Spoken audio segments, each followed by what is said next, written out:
Click at WJBF.com. Now, on News Channel 6 and 5, new faces in Augusta government. We'll hear from one commissioner about how she plans to work with the new leadership. As your news at 5 starts now. Live from Television Park, this is WJBF News Channel 6 at 5. Good evening, everyone. I'm Jenny Montgomery. I'm Brad Means. Thank you so much for joining us as coverage you can count on begins with a first check of the weather. Here's Chief Meteorologist Jenna Petracci.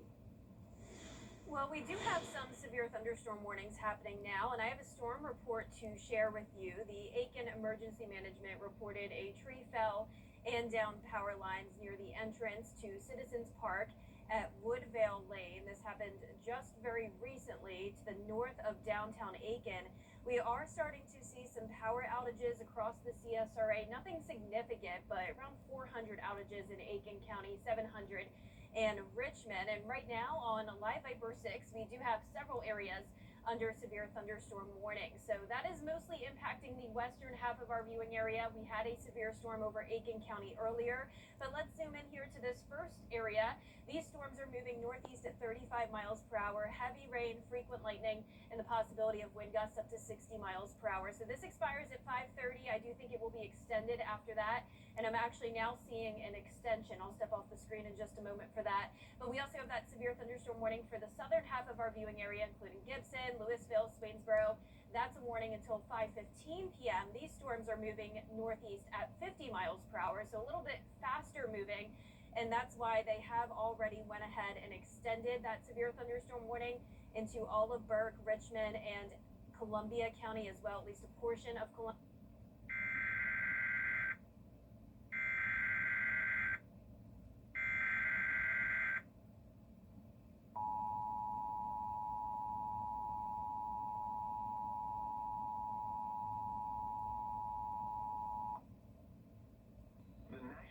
Service in Columbia has issued a severe thunderstorm warning for southeastern McDuffie County in east central Georgia, southern Columbia County in east central Georgia, Burke County in east central Georgia, Richmond County in east central Georgia, southwestern Edgefield County in central South Carolina, southwestern Barnwell County in central South Carolina, southwestern Aiken County in central South Carolina until 5:45 p.m. Eastern Daylight Time.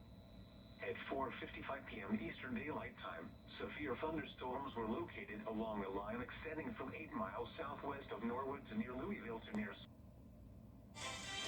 And since my first weather at the top of the show, we do now have another severe thunderstorm warning that has been issued. This is also until 5:45, and it's for McDuffie, Columbia, Lincoln, and McCormick counties for up to 60 mile per hour wind gusts. I'll have more details on this right after this break.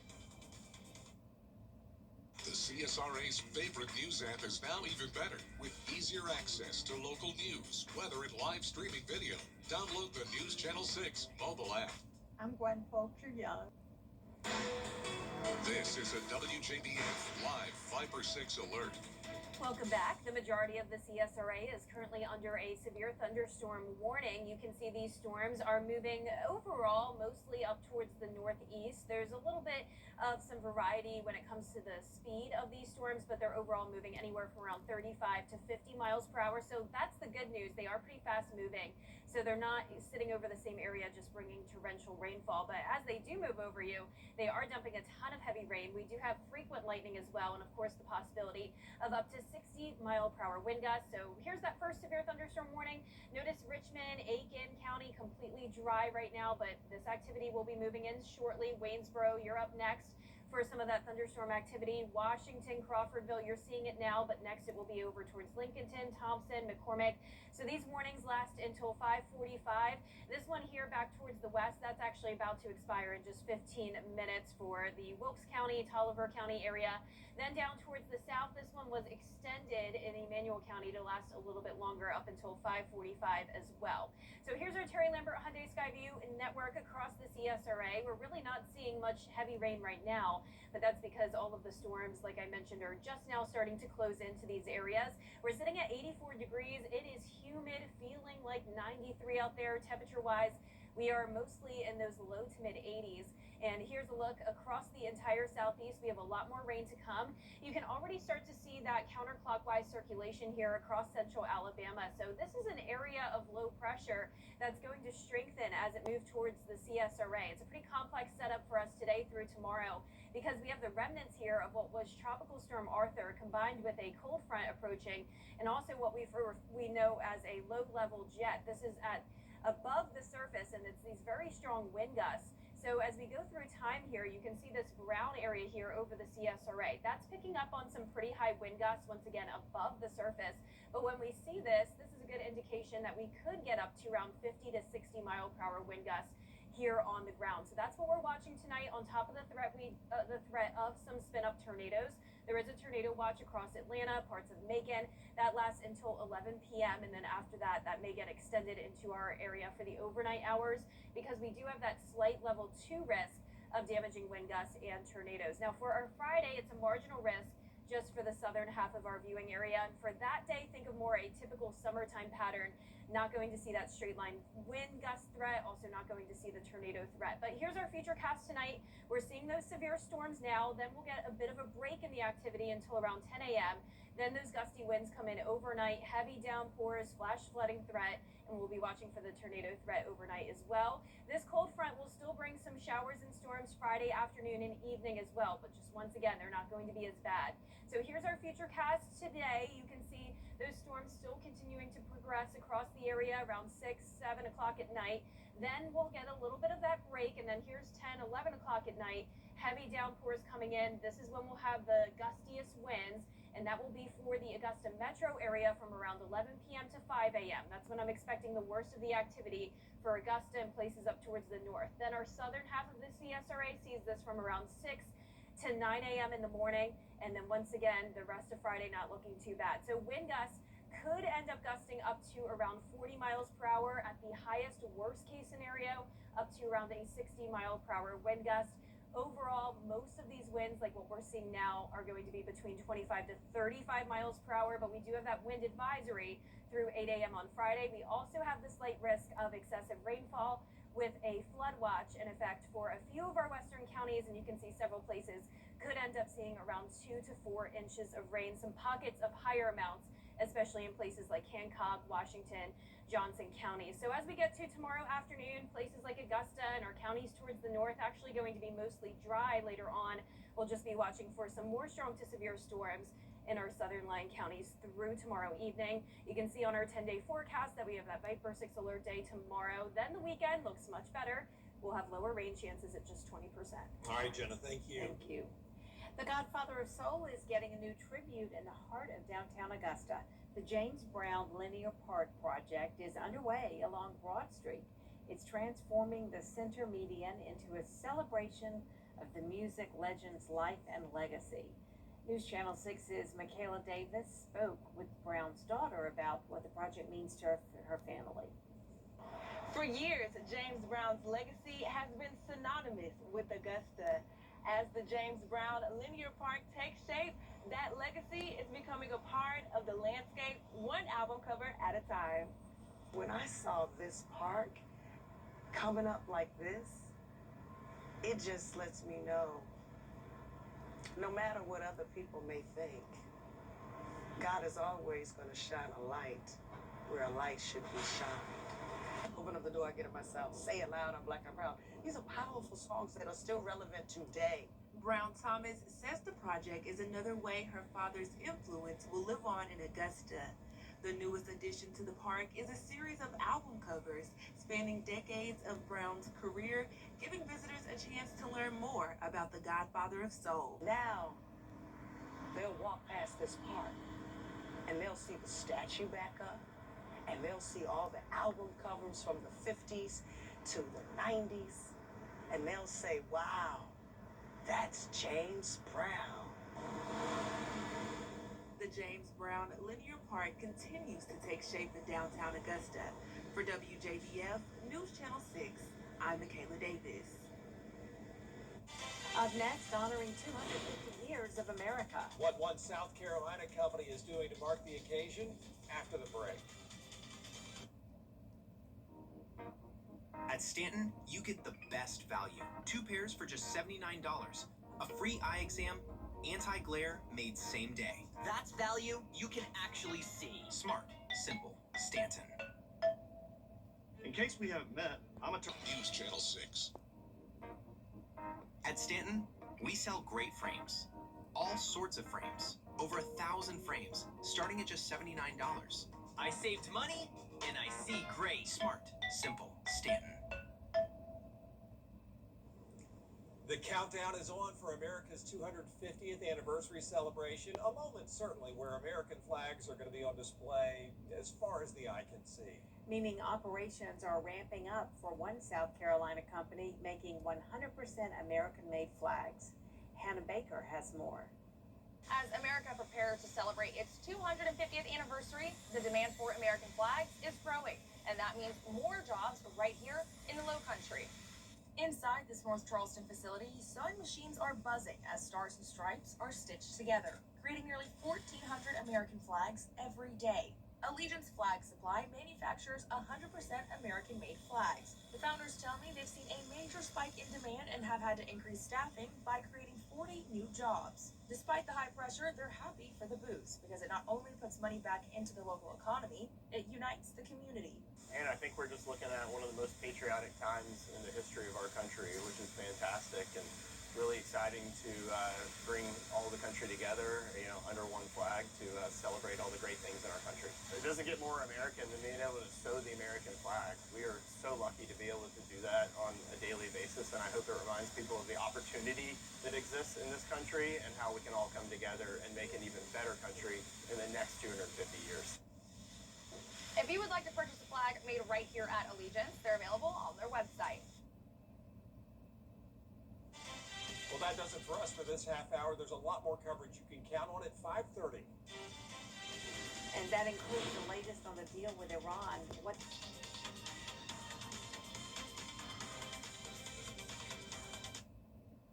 Don't snooze on Ashley Steele. Charleston, Atlanta, Savannah, and even Orlando. These are just a few of the cities that law firms have come from to advertise in the CSRA. When it comes to choosing a lawyer after an accident, local experience matters. Don't you want a law firm that has deep roots here? Well, that's my firm. I'm Austin Jackson. I've been helping accident victims in Augusta, Aiken, and the entire CSRA for over 10 years, and I'm ready to help you right now. Call Austin Jackson, the Augusta guy, 706-724-7224. Valiant Bank knows. The Live Viper 6 Skyview Network, sponsored by Terry Lambert Hyundai.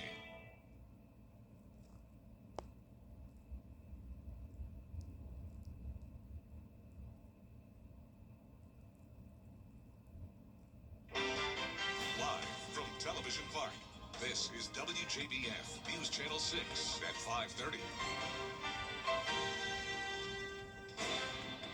Good evening, everyone. I'm Dee Griffin. Thanks so much for joining us. Top in today's local headlines, Augusta's political landscape is changing after this year's elections and when the new commission is sworn in next January. For the first time in city history, women will hold the majority in Augusta. Also, if you live in South Carolina and wanted to vote early, you have until 5 p.m. today. Due to the holiday weekend, this is the last day for advanced voting in the South Carolina primary election runoff. Voters will decide several races, including the Republican nominee for governor. And if you voted in the primary, you must vote for the same party in the runoff. South Carolina's primary runoff is Tuesday, and we'll have more on these headlines at 6. But first, tonight in Aiken, you'll have a chance to meet the candidate. And time now for a first look at our weather because we have some storms moving into the area. Chief Meteorologist Jenna Petracci joins us now. Jenna.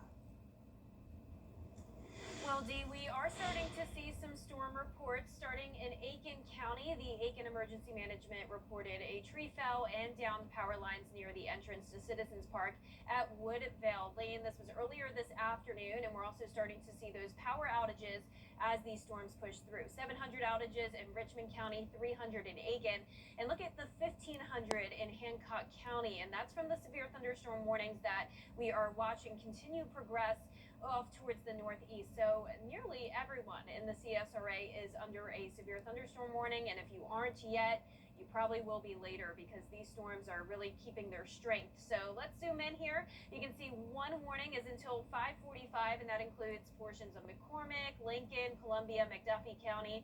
All of these are for 60-mile-per-hour wind gusts. So even though there's different warnings and different times that they expire, they're all the same thing. The storms are overall moving northeast at around 35 to 50 miles per hour. Notice over Thompson here, we're seeing a little bit of that bowing there. There's a good indication that the winds really are coming down at 60 miles per hour, and I just saw it on our Skyview cam. I'll show you that in a moment.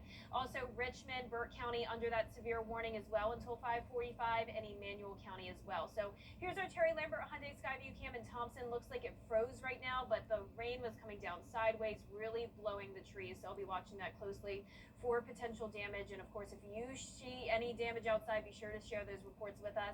Winds outside of the storms, really not too bad. The wind gusts up to around 30 miles per hour in some of our western counties. Temperatures are in the upper 70s to mid 80s. It's very muggy out there, and we have a lot more rain to come. So this is just round one. We'll get a bit of a break from around 7 p.m. to 10 p.m. and then gusty winds and heavy rain overnight with a tornado threat. I'll have more details on that coming up. But back to you, Dee. All right, thanks so much. We'll see you in a few minutes. Now we want to turn our attention to the Ron Dill.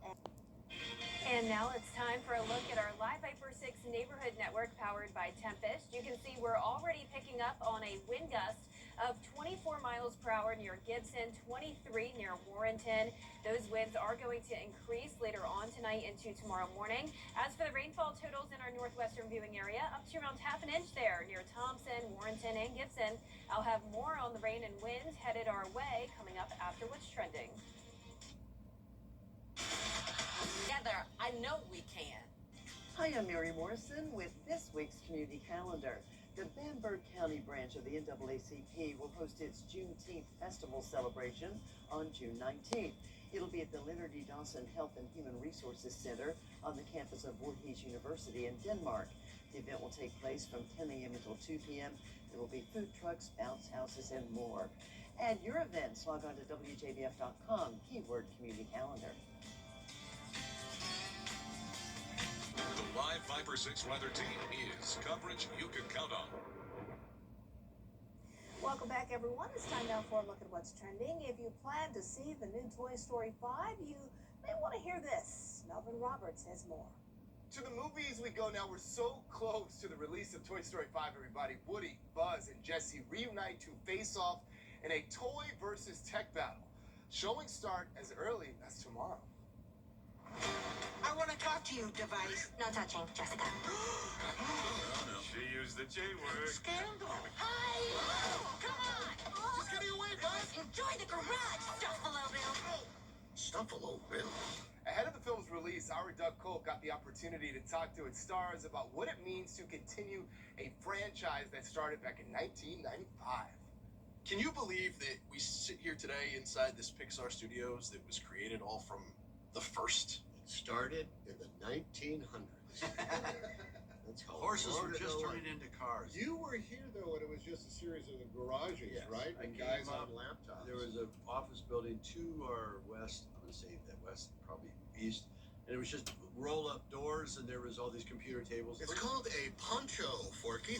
Whoa! Someone needs a brown marker. First time I was here, I was thrilled to realize that the logo for the men's room is Woody. It is. And I took a picture of that and sent it to him. I know. it never fails today. Who's number one on the call sheet, buddy boy? Who's at the top of the food chain, my friend? No! Nice poncho. It's good to see them fighting again. Okay, so now time to see if the critics will be just as nice as they review this 5th installment of the Toy Story franchise. Here's what the Hollywood Reporter said.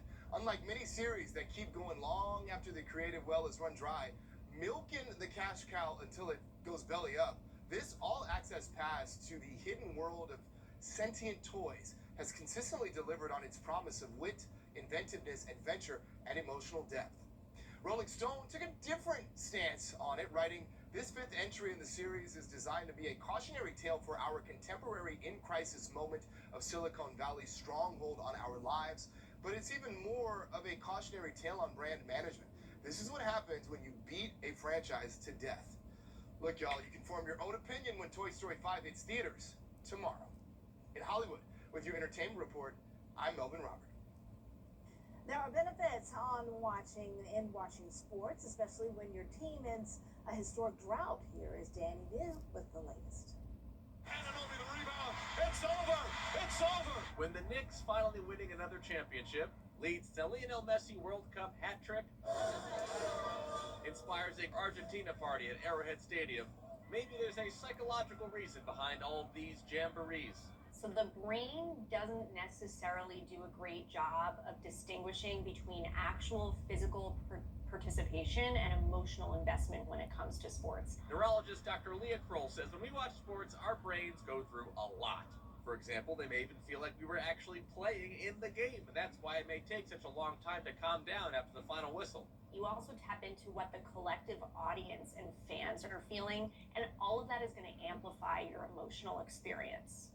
Shot no good. The chip is gone. It's gone. Meanwhile, Dr. Kroll says when the Knicks kept pulling off comeback after comeback in the NBA Finals, this might have actually rewired a lot of brains with something called neuroplasticity. This is essentially our brain's ability to adapt and even create new neural pathways. We used to think that neuroplasticity was a young person's game, that really kids were the best at this. But lately, we're coming to understand that anyone at any age has this potential for neuroplasticity. In other words, the Knicks breaking a 53-year drought may have reprogrammed fans of all ages to believe more in their teams and beyond. It certainly teaches us important and empowering life lessons about what's possible when you do believe in yourself, when you do work hard, and it definitely changes your brain chemistry. I did ask Dr. Kroll if therefore rooting for teams that never seem to win would be bad for your brain chemistry, but she says even then the community you can find with other fans can also be hugely rewarding. In New York, for ABC News, I'm Danny New. That's all the time we have for this edition of What's Trending. Still ahead, Jenna has your full forecast, and we do have some storms popping up in the area, especially overnight. You'll need to definitely stay tuned for this forecast because we have a wild evening ahead. Next. The day my daughter... This includes the following highways. Interstate 20 in Georgia between mile markers 179 and 201. Interstate 20 in South Carolina between mile markers 0 and 24. Interstate 520 in Georgia between mile markers 1 and 15. Interstate 520 in South Carolina between mile markers 16 and 23.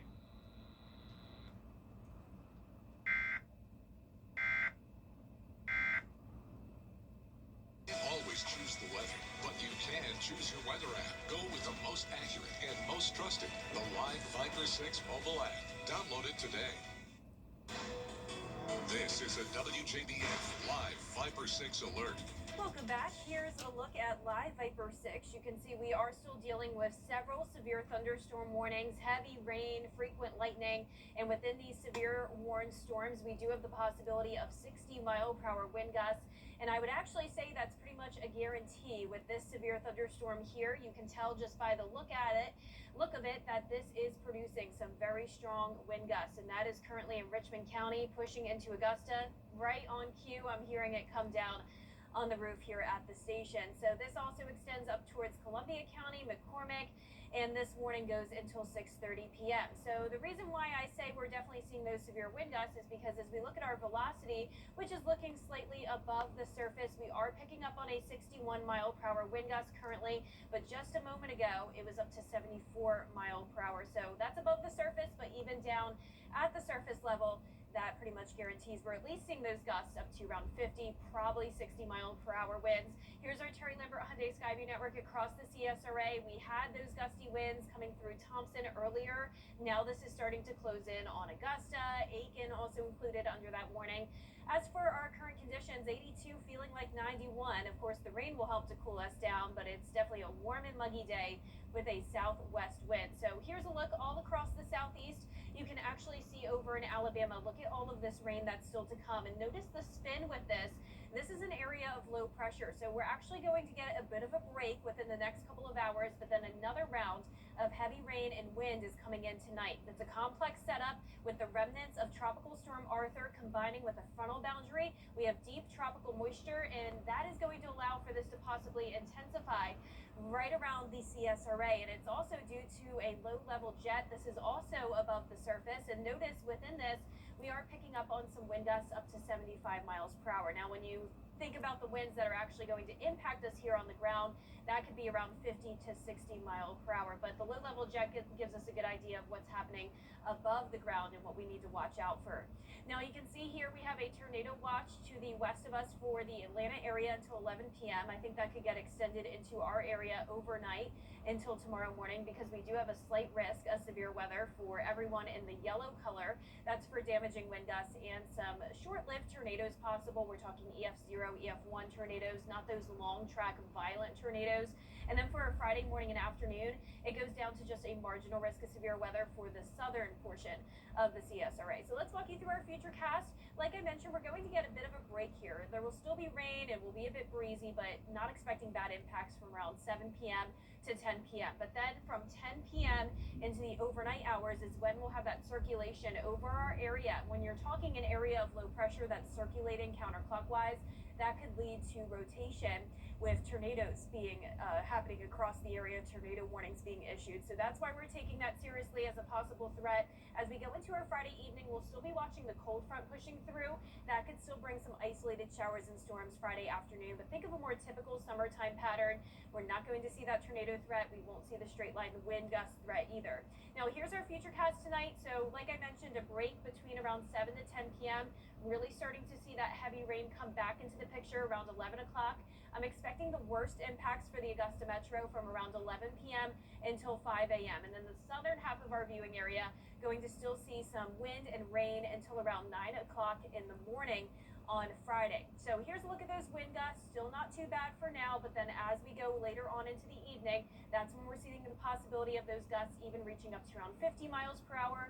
At the higher end, worst case scenario would be those wind gusts up to 60 miles per hour. And those are straight line winds we're talking about. Of course, we could also see those wind gusts with severe storms. We have the wind advisory in our western counties. We also have the risk of some flash flooding, with several spots seeing around 2 to 4 inches of rainfall. So we'll be monitoring that as well. And you can see on our 10-day forecast, the Viper 6 alert day Friday, mostly dry weekend though, and a similar pattern next week, just slight rain chances and staying hot. And we'll be right back. On News Channel 6. The CSRA's favorite news app is now even better, with easier access to local news, weather, and live streaming video.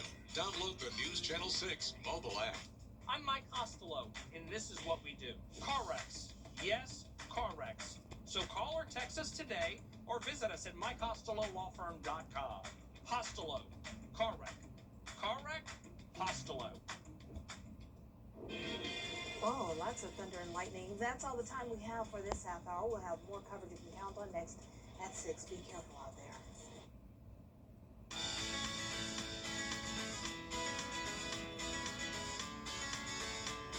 Follow News Channel 6 on Instagram. I'll see one at the intersection. Dream Offer. ThePeople.com.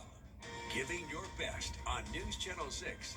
Amazing people doing amazing things for our community. That's what Giving Your Best represents. Everyday heroes making a difference right here in the CSRA.